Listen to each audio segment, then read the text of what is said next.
Hello there everyone, it's the J-Man, Turtle Man, coming at you with a brand new Teenage Mutant Ninja Turtle episode review. Hey man, it's the J-Man, and I'm sorry I've been kind of away from YouTube for a while, making new videos. Just been a crazy busy month. October, of course, Halloween, and then been busy at my job. And then Stanley's Comic-Con was there, and then also I've been sick for a long time. Sorry if I still sound raspy or bad or anything. But finally the hiatus is over and we're getting new episodes of Teenage Mutant Ninja Turtles on Nickelodeon. And this last Sunday we had the Super Shredder. I have to admit, when I first saw his design, I think it was from New York City Comic-Con, I wasn't a big fan. It was very horror-esque, like Ciro nearly likes to draw them.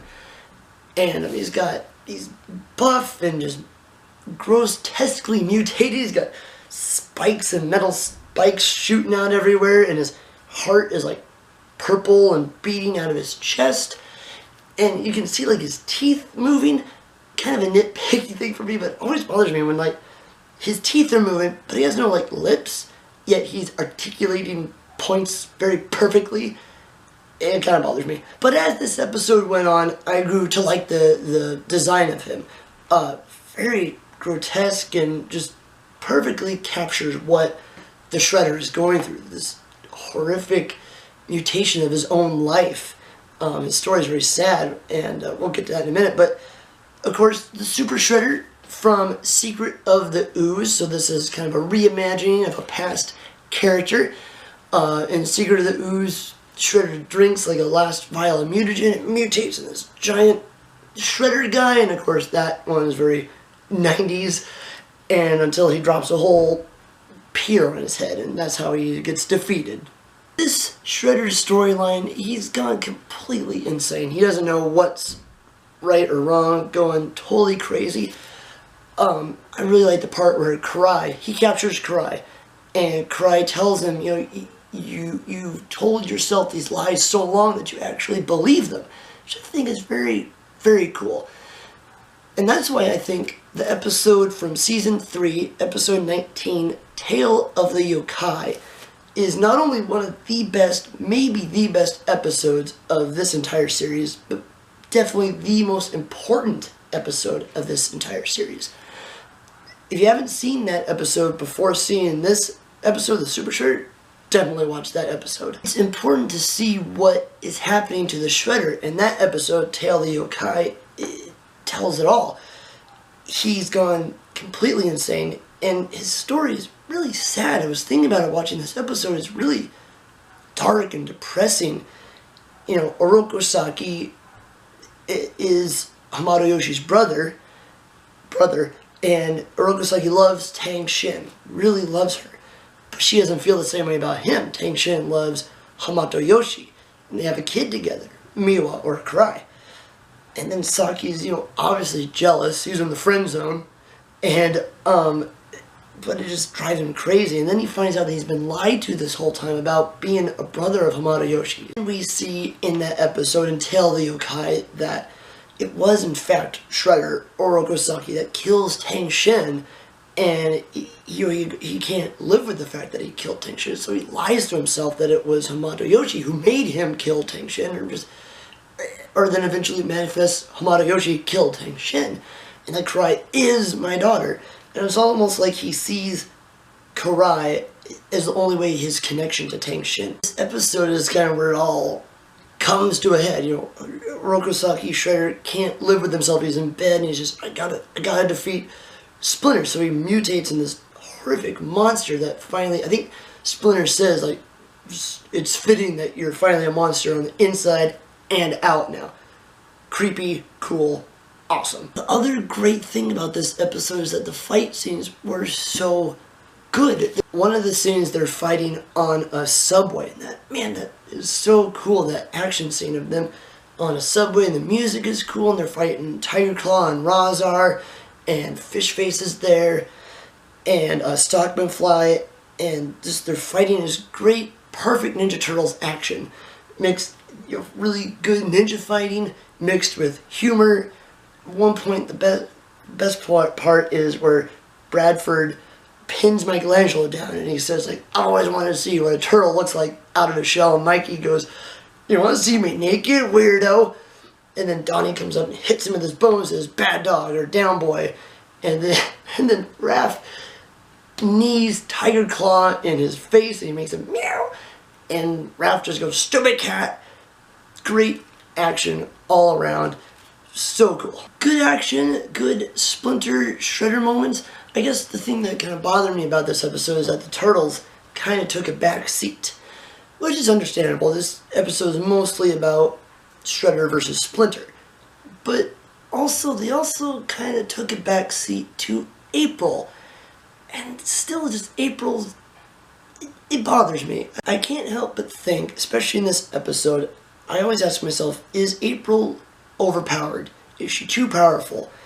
Or is it just for convenience? They run around the sewers and she can just sense, okay, there's no one in that room. Oh, there's some fire coming. Oh, I sense Splinter and Shredder. They're this way. That seems almost like a cop-out to me. I don't like that plot device. It just seems boring to me. And then they encounter the Foot Elite bots, and she just uses her psychic powers to throw her fan blade thing and just cuts off all their heads easy. She's like meh, meh, meh, easy. That bothers me. She's too easily. She can defeat her enemies too easily using her psychic powers.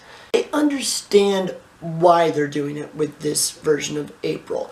She's different than past incarnations. She's not the damsel in distress. She's right there in the action, and she's capable of defending herself and helping the Turtles in her own way without them having to help her all the time.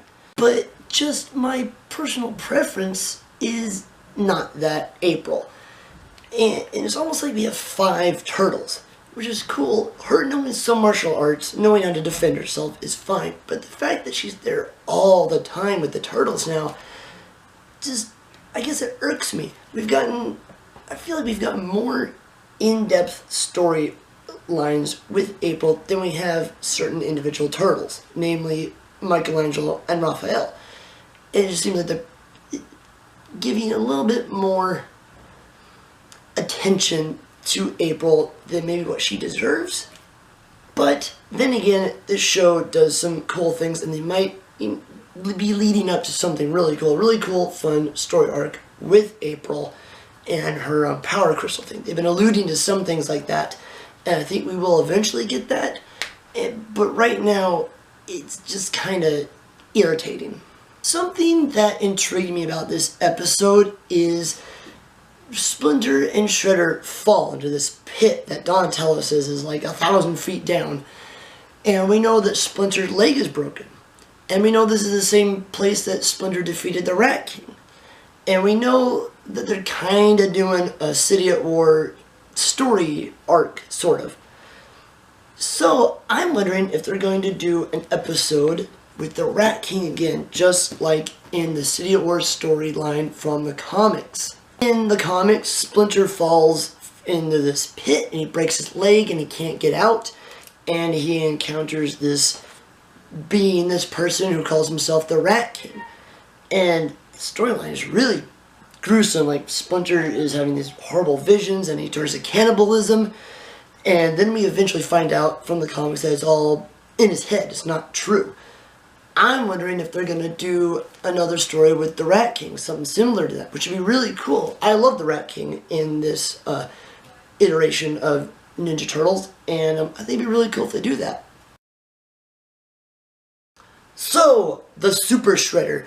A good episode, dramatic, spooky, action-packed, grotesque, fun episode to have maybe around Halloween time, with a really cool climactic cliffhanger that we don't know what's coming next.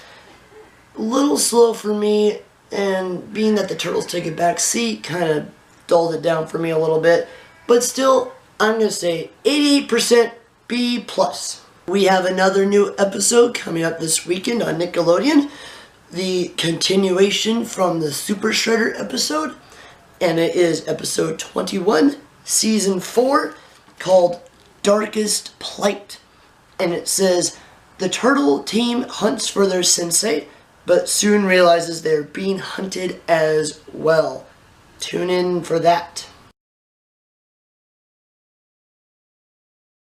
Thank you guys for watching my episode review.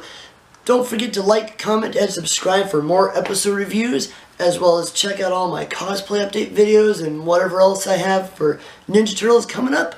And don't forget to follow me on Instagram at the J-Man Turtleman.